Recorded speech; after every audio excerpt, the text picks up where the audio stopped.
Brandon Collins, one of my more active subscribers, writes me, also D, it'd be cool if you made a video on spirituality, maybe talk about your opinions and what not. To me, I find spirituality makes more sense than religion.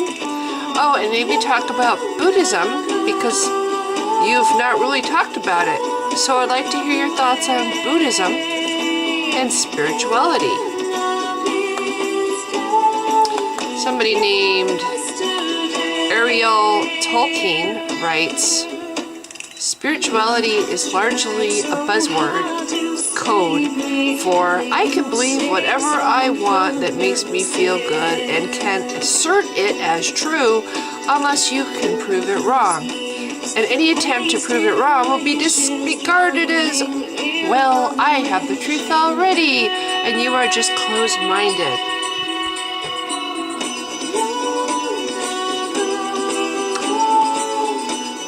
Ever notice how music can absolutely change your mood?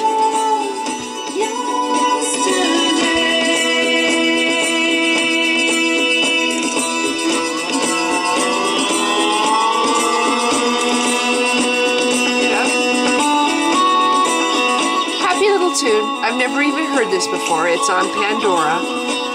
I have a channel called Celtic Women, and I love the channel because there's all kinds of cool stuff that comes on, like soundtracks to various movies that I like, and cool Irish, sometimes Irish jigs, sometimes stuff like this. Never heard it before. Makes me feel good. It's a happy song. Anyway, ever wonder why you feel happy when some songs come on and just make you, you know, they make you want to dance, they make you feel good. Sometimes they take your spirit, as it were, to heights that you didn't even think you could go. You're still in your body, but it's like you're transcended and you're like riding this current of amazing feelings, and it's all being generated by music. Ever notice?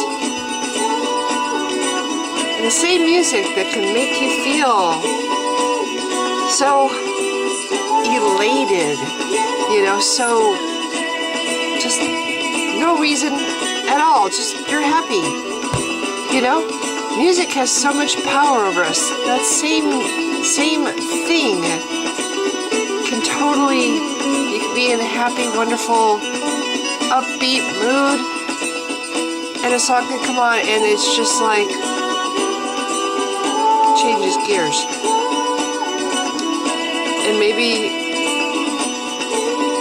I don't know about if it's this way with everybody, but for me, my mood will change like a switch when a song comes on that's, depends on the music. It's like for me, music is like the puppet master, and I'm the little puppet.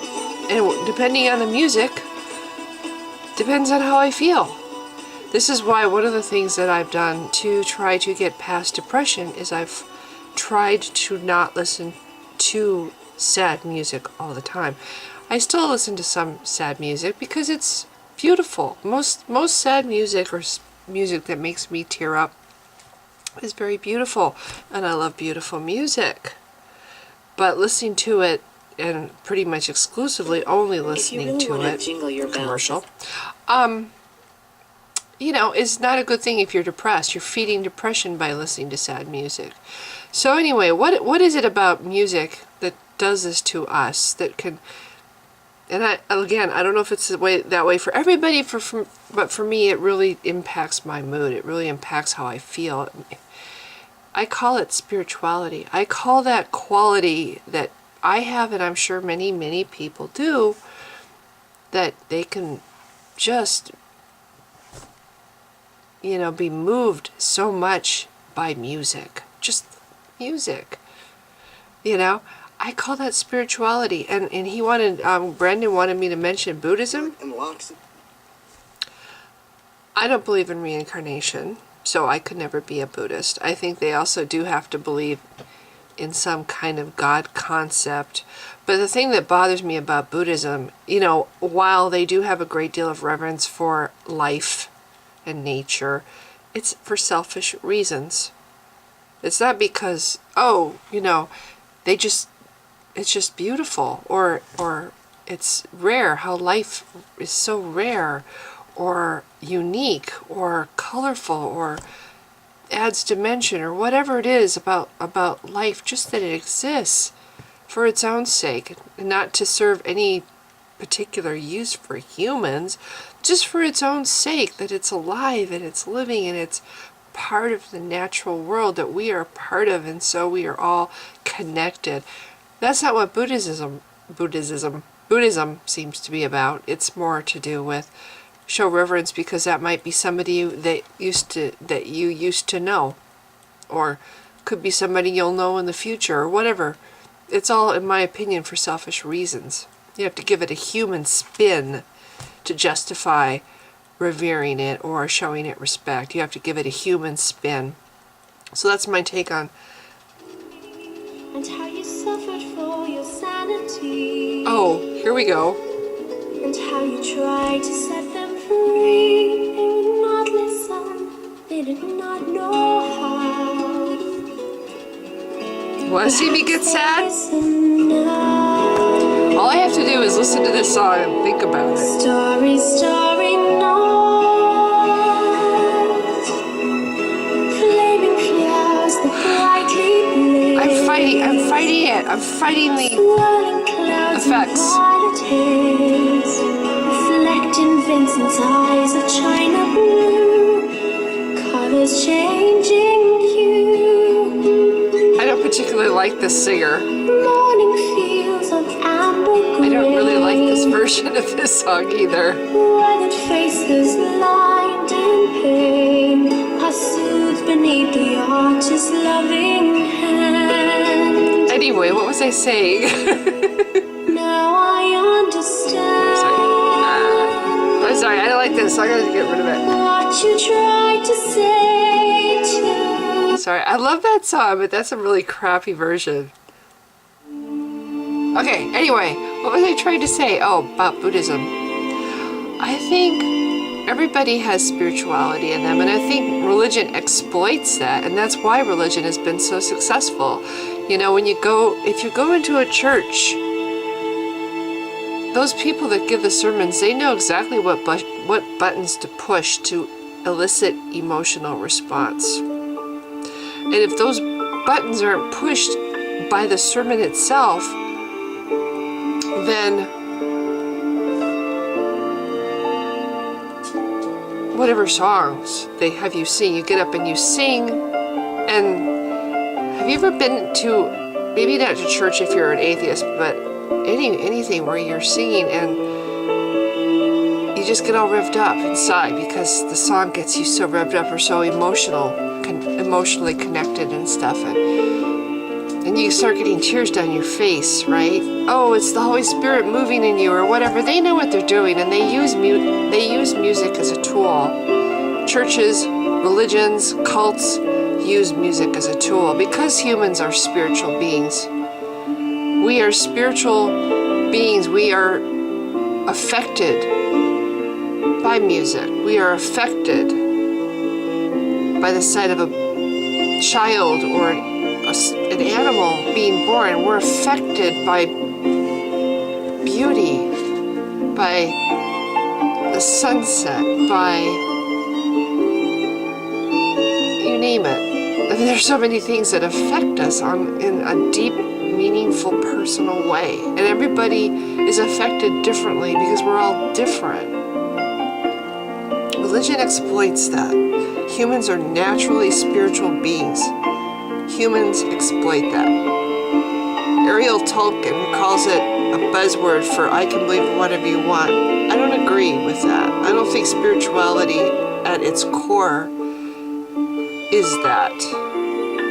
I think we're all spiritual beings. And I don't think humans are the only ones who are spiritual beings. This is music that could make me sad if I really listen to it. But you know, listening to this music, you can look at it, you can listen to it in two different ways. You can look at this, listen to this, and listen to the low keys. You've got a cello, you've got a viola. Listen to those two instruments. It might make you kind of down, kind of start feeling sad. You can listen to the piano.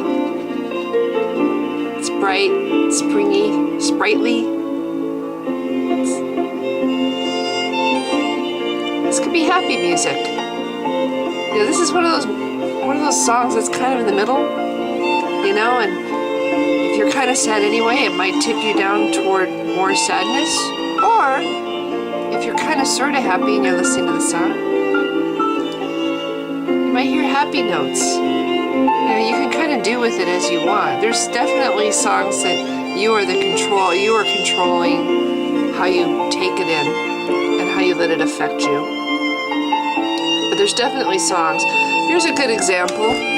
Again, Christianity and religion using music. The song by, I'm trying to think of his name, Keith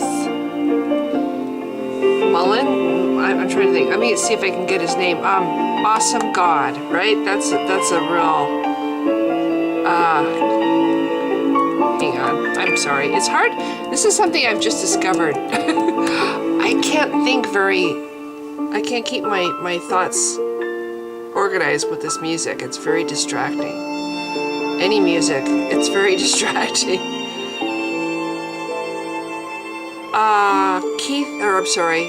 Rich Mullins. I was completely off. Maybe I said Mullins for the last name, but the first name is Rich. One of God's children who served God by singing with all his heart and praising God with all his heart, who got to be absolutely unrecognizable after a horrific car accident. Yeah, that's how God takes care of his. Yeah, it's a very upbeat song. It's definitely one to get you all worked up listening to it. Religion uses music. It's a tool for religion because of the fact humans are naturally spiritual. I'm turning this off. I'm honestly really having a hard time focusing my thoughts with this music. So that's my thoughts on spirituality. I don't know how much this will make sense because, like I said, distracted like hell by the music. But that's what I think. I think humans are naturally spiritual. I think things like music and not just the other performing arts. You go to a play and it's a tragedy. Or a movie, you're gonna cry.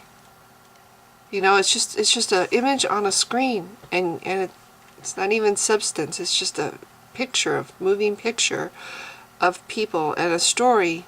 You're going to get caught up in the story. It might make you happy. It might make you cry. You know, a book can have that kind of power. A good story, characters that you come to love, and maybe one of them dies, and you might cry. You know, dancing, watching very talented, beautiful dancers, you know, where their bodies are almost like liquid motion, coupled with beautiful music, could be the most moving thing inside your heart. Well, it's not. That saying your heart is a very Christian thing, but it kind of hurts here when you're moved that much. It kind of hurts, you know. So it's not just music, but a lot of times it's music. Sometimes it's a story, sometimes it's something visual. And sometimes to me, sitting and just listening to nature. No music, no human-made noises, just nature. Going out where you don't hear the cars so much. And just listening to the sounds of the wind, you know, brushing through the branches, making the branches move, making the leaves rub against each other. The sounds of the birds, the sounds of the squirrels scrabbling up the trees. You know, maybe there's a dog in the distance barking, or whatever you're hearing. Just feeling the breath of the world, the wind, the air on your face, the coolness of the air, or the warm sun as it's soaking into you. You know, if it's a hot day and you're feeling really hot and then you feel that breeze, it kind of comes along and it's a relief. Or maybe listening to a brook. If there's running water and you're listening to a creek nearby, the sound of the water sluicing over the rocks, you know, the bubbling sound of the water. You can, I've never really meditated, but that's the kind of stuff that people like to, you know, people who meditate, sometimes they go into places like that where they can feel like they're part of nature. When they forget themselves for a little while, they forget all their problems and they forget all the trivial things that become so big when we focus on them too much, and they just let themselves go. And it's like they almost become a vessel that all these sounds and sensations run through, course through, and they feel a part of it. That's spirituality. There's a movie called City of Angels, and there's a scene where the angels are all standing on the beach and they're listening to the sound of the sunrise. And one of the main characters, who is a former angel, no longer able to hear that sound, is like, well, you can't do this, and he runs into the water and he body surfs. And I would call that expression that he demonstrates to those angels. That's spirituality. Not only becoming part of the natural world, but reveling in it, appreciating it, appreciating your moment, appreciating your life, your one chance to experience and have fun and figure out who you are. I mean, that's what spirituality is. All these things. To me, it's a really complicated thing. And that's another thing. I think everybody is going to have a slightly different take on what the word spirituality means. They're going to have a different take. Some people think you have to be religious to be spiritual. I don't agree. I do think that you do need to be spiritual to be religious. I think the reason a lot of people are religious is because they've been preyed on because of the fact that they have spirituality. I'm just trying to look this up, because like I said, everybody has a different definition. What is Webster's definition? If I can find it. Except I have to go to Google. I hate this, I don't know what it is. It's called Ask. It's a search engine. And no matter what I do, I can't get away from it. I want Google as my search engine, but I always have to first do a search for Google. And I have Google as my homepage, but that did not change the fact that every chance it can get, that stupid Ask comes up. And I hate it. It never brings up links that I want. Okay, definition of spirituality. Okay, now this is just Merriam-Webster's definition. The quality or state of being concerned with religion or religious matters, the quality or state of being spiritual. There's different definitions. One is something that in ecclesiastical law belongs to the church or to a cleric as such. 2 is clergy. 3, sensitivity or attachment to religious values. 4, the quality or state of being spiritual. Interesting how the definition in the dictionary is so focused on religion. Makes me wonder if maybe religion has tried to claim this word as something exclusively belonging to them. I don't agree. I wish I could find a different definition, because I don't agree with that definition. It is a definition to some extent, but I don't think it's the core of spirituality. I think has nothing to do with religion or God or belief in God. I think the core of spirituality has to do with humanity's ability to be moved by the environment, by our environment, moved to the point of feeling deeply connected. Ever been taken away by a song, like you're floating along with the song? Yeah, I don't think it has anything to do with religion. So anyway, it's an awkward little video, but I wanted to try to make some kind of video in response to Brandon's request. So if you've been watching, thank you. Bye.